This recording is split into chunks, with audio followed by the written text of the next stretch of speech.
kita bahwa kemungkinan besar memang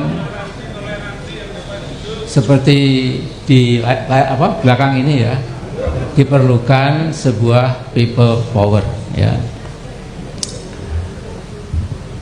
Nah, dalam Undang-Undang Dasar kita itu bab 1 bentuk dan kedaulatan pasal 1 itu berbunyi kedaulatan berada di tangan rakyat dan dilaksanakan menurut Undang-Undang Dasar.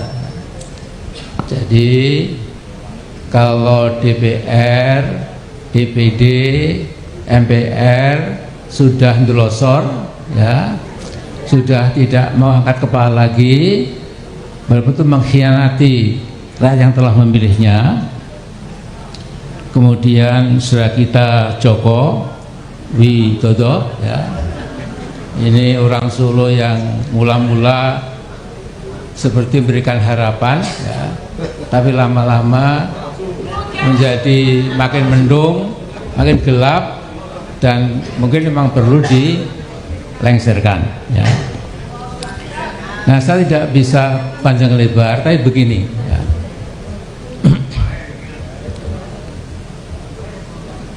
Ini presiden yang ke-7 ini ya, itu memang sudah melakukan banyak sekali langkah-langkah yang menghancurkan masa depan bangsa dan negara Indonesia. Karena apa? Karena jenderal-jenderal yang mendukung Jokowi, kalau sampai Jokowi kalah, semua akan masuk penjara atau dihukum mati. Jadi mereka dengan mengorbankan rakyat akan terus mengganggu kita. Sekarang ini saya katakan, Tuhan sedang menyaring manusia Indonesia seperti gabah dan interi. Mana yang ikut angkara murka, mana yang ikut budi luhur. Sesudah terkristalisasi pasti akan bertemu, bertempur. Korbannya sangat-sangat banyak. Tadi saya katakan, apa yang dikemukakan oleh Bapak seluruhnya benar, tetapi tidak bisa diselesaikan dengan perundingan, dengan konstitusi, dengan apapun, kecuali dengan revolusi. Karena itu korban pasti besar. Kita harus satu pendapat. Ada pendapat yang ingin mengikuti konstitusi, tetapi saya ingin rubahlah pendapat itu. Sudah saya katakan, tanpa revolusi kita tidak akan menyelesaikan masalah di Indonesia ini. Masalah Indonesia ini bukan Jokowi, bukan Luhut, bukan Megawati, tetapi di belakangnya Cina dengan 2 miliar penduduk yang siap menyerbu Indonesia. Kalau saja Undang-Undang Dasar yang dibuat oleh Megawati dan Amin Rais yang mengamandemen tidak dirubah kembali ke Undang-Undang Dasar asli, sebentar lagi presiden kita Cina. Dan kalau presiden kita Cina, separuh menterinya Cina yang penting-penting, kita cuma kebagian menteri perempuan, menteri apa yang tidak penting-penting. Dan kita dalam 10 tahun akan menjadi bangsa terjajah seperti aborigin di Australia. Seperti Salam Pancasila. Sahabat Pancasila, ini adalah konten ketiga saya yang saya bicara tentang Pak Amin Rais. Kali ini Pak Amin Rais, Pak Permadi, dua tokoh tua dalam kancah dunia persilatan perpolitikan Indonesia, kembali mengeluarkan pernyataan, menurut banyak orang adalah pernyataan keras, tapi menurut saya pernyataan kedua tokoh ini adalah pernyataan ngawur. Permadi mengajak masyarakat Indonesia untuk melakukan revolusi. Dia mengatakan bahwa lakukan revolusi untuk menjatuhkan Jokowi, tidak peduli berapapun banyak korban yang bakal jatuh, tapi untuk kebaikan, untuk kesejahteraan, untuk kedaulatan, untuk demokrasi, hal ini harus dilakukan. Sementara Amin Rais beberapa waktu lalu dalam kegiatannya di Solo mengajak masyarakat untuk melakukan sebuah gerakan yang namanya People Power dalam rangka pemaksulan terhadap Jokowi. Jadi dua tokoh ini adalah dua tokoh yang sempat menikmati empuknya kursi di Senayan, menikmati kekuasaan yang dititipkan oleh rakyat, yang mendapatkan prestise karena rakyat menyerahkan mandat kedaulatannya kepada mereka. Dan selama masa mereka menikmati itu, mereka tidak pernah mengeluarkan sesuatu yang luar biasa tentang negeri ini, terutama tentang rakyat yang memberikan mandat atau daulat itu kepada mereka.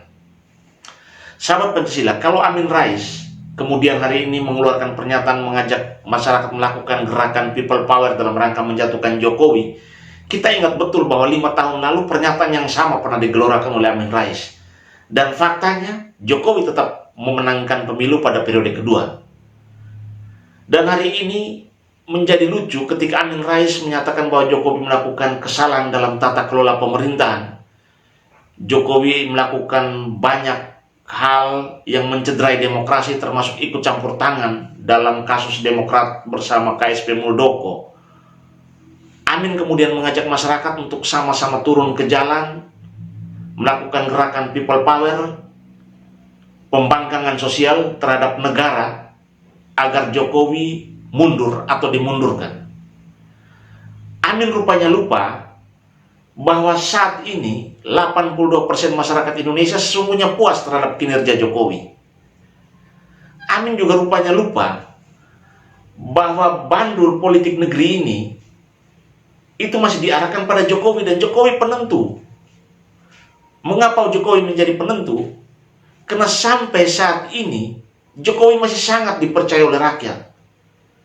Kalau hari ini Amin mengatakan bahwa kerja-kerja Jokowi adalah kerja-kerja yang ditunggangi oleh kepentingan oligarki, kiblat Jokowi adalah kiblat kepada orang-orang yang memiliki kekuatan finansial, orang-orang berduit.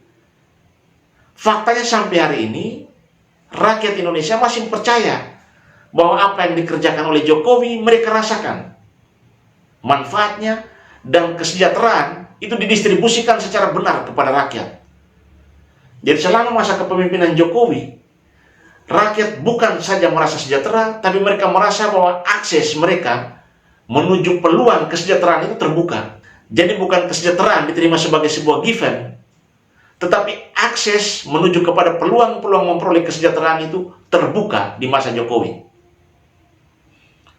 Sahabat Pancasila, jika kita lihat Permadi dan Amin Rais bersama tokoh-tokoh lainnya, bahkan kalangan emak-emak yang sampai hari ini mulai kembali berteriak tentang semua hal yang salah soal Jokowi, kelompok-kelompok ini adalah kelompok-kelompok yang kemarin ada pada barisan Prabowo dan barisan Anies Baswedan dalam Pilgub DKI. Kita bersyukur bahwa hari ini Prabowo sudah masuk dalam barisan pemerintahan, masuk dalam kabinet Jokowi, dan sudah satu aral dan satu arah dengan apa yang dilakukan oleh Jokowi. Masuknya Prabowo dalam barisan Jokowi menyebabkan tokoh-tokoh ini menjadi kehilangan tumpangan politiknya. Mereka kemudian mulai melakukan propaganda-propaganda kosong dengan anasir-anasir sederhana yang mereka buat, bukan berdasarkan fakta hukum, tetapi lebih kepada kepentingan mereka, lebih kepada muatan kebencian mereka terhadap Jokowi. Apa yang Amin dan Permadi lakukan adalah bagian dari upaya untuk kembali mendapatkan kekuasaan.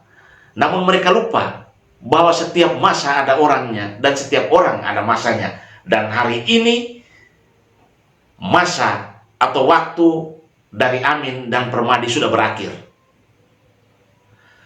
Amin dan Permadi masih terjebak dalam nostalgia masa lampau. Mereka hidup dalam romantisme masa lampau. Ketika mereka didaulat, mereka diberikan mandat untuk memegang kekuasaan. Mereka diberikan mandat untuk duduk sebagai legislator mewakili rakyat yang tidak berbuat apa-apa bagi rakyat. Amin bahkan mendapatkan predikat sebagai Bapak Reformasi hanya karena sekali naik di panggung demonstrasi mahasiswa pada tahun 98, yang mana demonstrasi itu bukan dia gerakan, dia hanya mendapatkan momentum satu kali naik di atas panggung dan kemudian mendapat predikat sebagai Bapak Reformasi Indonesia. Kenangan dia tentang Bapak Reformasi, nostalgia dia, romantika dia tentang Bapak Reformasi terbawa hingga hari ini, sampai-sampai Amin merasa bahwa dia adalah bandul kebenaran di negeri ini.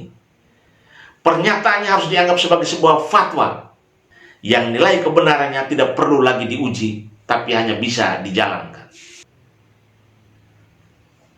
Jika hari ini Amin baru kemudian mengeluarkan pernyataan tentang people power, Permadi mengajak melakukan revolusi, maka sangat ketahuan belang mereka bahwa yang mereka katakan, mereka ucapkan tidak lebih dari kepentingan 14 Februari dalam konteks pileg dan pilpres.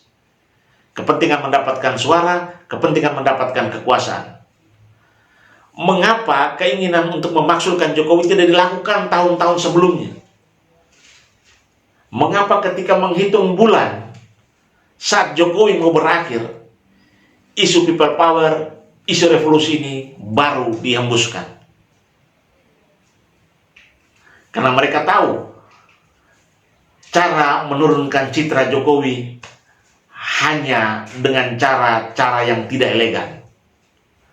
Mereka tahu bahwa cara menjatuhkan Jokowi di mata internasional, membuat Jokowi cacat celah di mata internasional, hanya dengan membuat kerusuhan di akhir kepemimpinan Jokowi.